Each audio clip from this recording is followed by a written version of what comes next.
Welcome back. Mr. Akboyibo, that question about removing the police from the exclusive list so that they are more or less like independent funding and all of that, they answer directly to the legislature rather. How would that work out? Well, removing the police from the exclusive list does not really mean that they are no longer answerable to the executive. I think what the point we are making here is that the process of appointing and firing the IG should be addressed.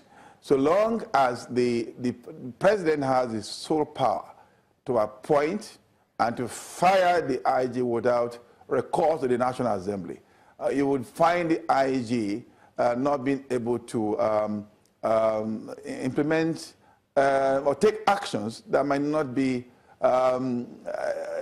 favorable to the interests of the president. And the same thing applies to the governor of a state. Even if you create a state police and you don't make the commissioner of police in that state a bit independent, of course he becomes the stooge of the governor, because he who pays the piper dictates the tune.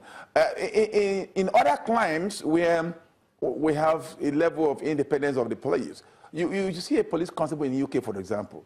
If you see the Prime Minister violating the law, you call him, yes, sir, you will answer him, sir, but he will still effect the arrest and do what is needful. And he will not be persecuted when he gets back to his station. But you can't try that in Nigeria.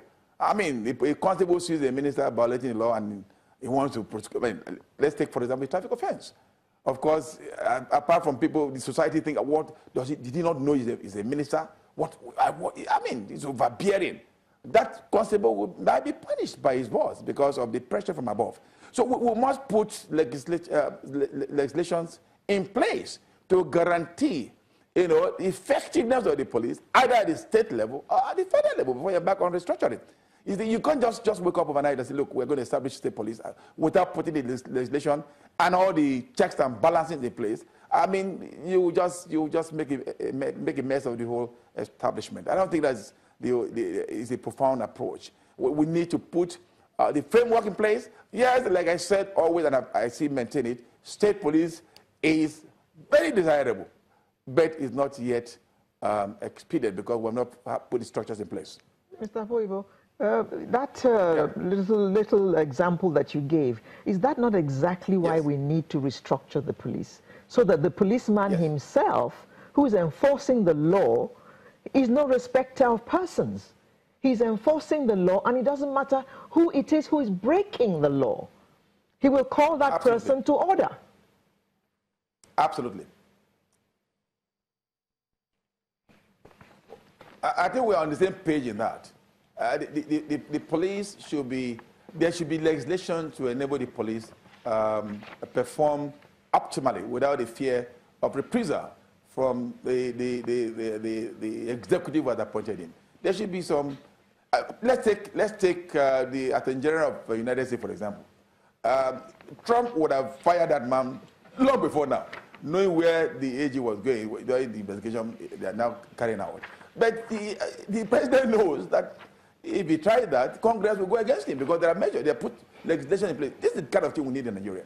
That is the kind of restructure we need. Not just a background fragmentation of the existing institution, and yet we don't give them the legislative backing to effectively carry out their duties. We are back to square one. Like I said, I want to repeat, when people were clamoring for the proliferation of security agencies, other agencies to perform the same duties and all that. And they thought we were trying, when we cried out, they thought we were just trying to protect our domain. We didn't want to have and all that.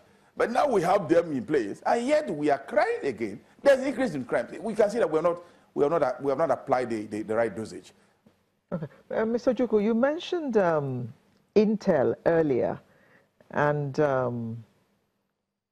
I was just thinking that if the number of policemen were increased, would we get more efficiency from the force? Yeah, definitely it will help. The national ratio is like 1 policeman to 600 citizens That's not good enough.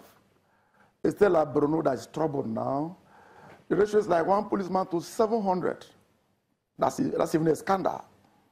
I do know that if you increase the police manpower, the number of personnel that patrol the streets, it may help reducing crime. It may drive further service delivery. But the police can never operate outside of the milieu in which they work. Every Nigerian citizen has a role in policing his environment. In fact, by and large, every Nigerian is a policeman because you police your breath, you police your health. Policing is about service.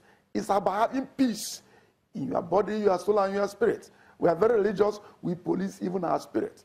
So everybody is a policeman. But elsewhere in the world, you don't just count on number of policemen. You also count on a number of ancillary factors that are not policemen, but they help in policing. Technology, CCTV, criminal database.